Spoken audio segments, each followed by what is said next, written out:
As we know, Luffy was trained by Big Daddy Garp, and he had a rough childhood. But have you ever wondered what could have happened if their bond was stronger than it is now? How would it affect Luffy? And what would be the fate of the Straw Hats? In this video, we'll uncover 3 theories on what would happen if Luffy was raised by Garp. Without wasting any time, let's dive right in. For our first theory, let's assume that Luffy is influenced into being a Marine, which he doesn't really want for himself, but is heavily influenced by Garp. While in the Marines, Luffy faces off with Alvida as usual and would recruit Kobe. On the pirate ship, Kobe is thrilled to finally be free from the pirate life, but Luffy would have a strong yearning and sense of belonging the moment he stepped on the ship.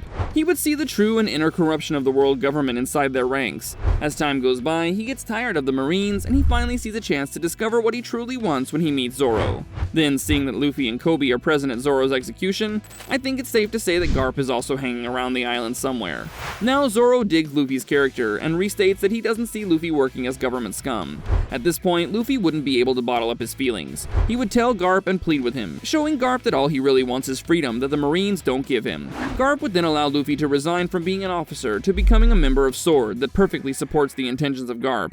And Kobe would be nothing but happy for him, as Kobe knew what Luffy truly wanted. But the main difference would be that Luffy wouldn't want the visions of his grandfather to die early, so he would work as a revolutionary being who carries out his own actions freely, and an ambassador of the Marines. Standing in for the Marines with reason and freedom on his back, and the only way he could possibly do this is with SWORD. Though this harsh reality would probably only end well for Luffy, as the others will just be in their endless cycles and they wouldn't experience Luffy's life-changing encounters. Now that we've covered one of the 3 theories, I'd like you to hit that subscribe button and get notified when we drop more videos. Let's get into our second theory.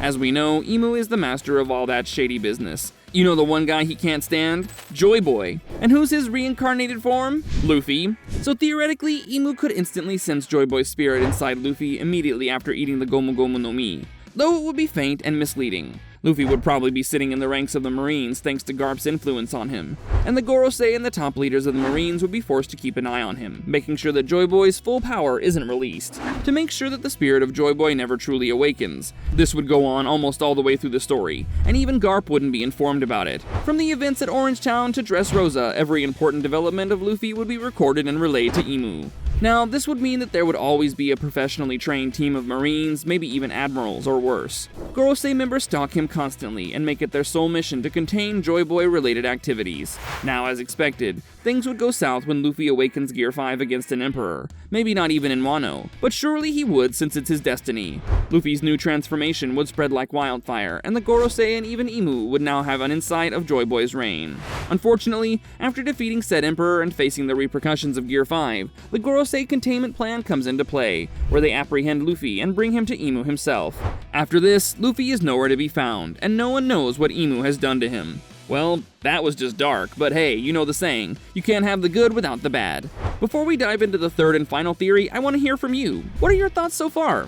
Now, for our final theory, let's get one thing clear. Luffy isn't convinced or forced into becoming a Marine. It's his own will and his dream. Since Garp knows that, this would give him the opportunity to visit Luffy more often and train him on a daily basis, putting him through rigorous exercises and several close calls. And we can assume that Luffy still eats Shanks' fruit and still gets the power of the Gomu Gomu no Mi. Now, keep this in mind, Luffy's promise towards Shanks wouldn't be one of achieving a great pirate status, but it would be Luffy promising Shanks that he would be the Marine that would take him down one day. And Shanks would gladly accept this challenge. When Shanks loses his arm, the promise wouldn't be to return the hat, it would be to take it from him. Now let's take a quick time skip to when Luffy turns 17. He would be way stronger than in the original timeline where he set off, and he would be highly skilled in combat. Now Garp would find out that Luffy has finally become ready, and he would finally give him a place as a full-fledged officer. He would be put on training schedules that Marines would normally run away from, since Garp wants him stronger than the others.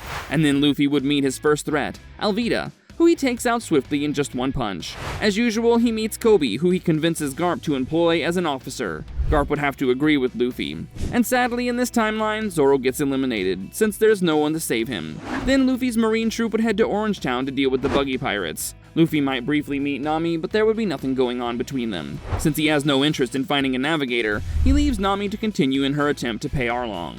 The Marine crew would have no business going to Syrup Village since Captain Kuro is assumed to be dead, and Usopp would have to fight for himself, which would lead to him dying as well, trying to protect his crush. Moving on to Sanji, Luffy would also not need to go to Baratie, but Sanji would be alright, taking into account that Mihawk was just approaching to take care of the Krieg pirates. With nothing much to do, Luffy and Kobe would be taken to Marineford to train train and meet some admirals and great marines. They would also learn the CP0 fighting style Rokushiki. Now Garp would be informed of how out of control Crocodile is, and the marines would set sail to bring him down. With Luffy way stronger and maybe even having mastered Haki, taking down Crocodile should be a piece of cake. And then Luffy's news about defeating Crocodile would spread far and wide. He would be promoted to captain level. This would mean that Luffy would have his own posse, of course with Kobe in it, and he would go on various missions for the world government. In his free time, he would return to Marineford to continue his training with Garp, where he would become a master of Haki, even obtaining Conqueror's Haki. And then news would come to him about Ace's capture, which would leave both him and Garp in shock. And when the Whitebeard pirates and the Marines engage in war, Sengoku would order Ace's immediate execution, which would result in Luffy jumping in to save him. He would be held down by Garp, begging him not to make the situation worse. Ace would then be executed before Luffy's very eyes, and the Whitebeard pirates would go all out. At the end of the battle, despite winning, Luffy would soon find that not all Marines are good guys, and not all pirates are bad either. And Garp would introduce him to a Marine faction that doesn't really carry out all its activities from Marine orders, called Sword. Judging from Luffy's character, I feel like he would be thrilled to join this faction. As Luffy sails from island to island, he eventually ends up in Dressrosa, where he and Fujitora would put an end to Doflamingo's reign. He would return home as a hero, not only to the world government, but in a lot of islands in the Grand Line. And now to Kaido, Luffy would work as a spy alongside S-Drake to take down Kaido.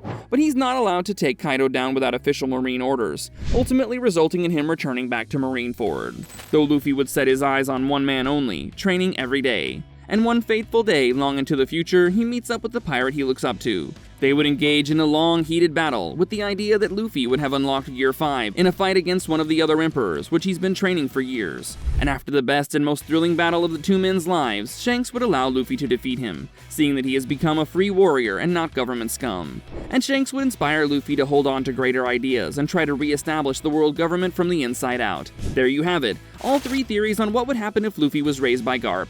Did you notice how null and void the Straw Hats were without Luffy? But that's just my theory. Whatever arguments you have with these, please leave them in the comments and we'll get right back to you. If you liked this video, make sure to check out the next awesome video coming up on your screen. I'll see you in the next one.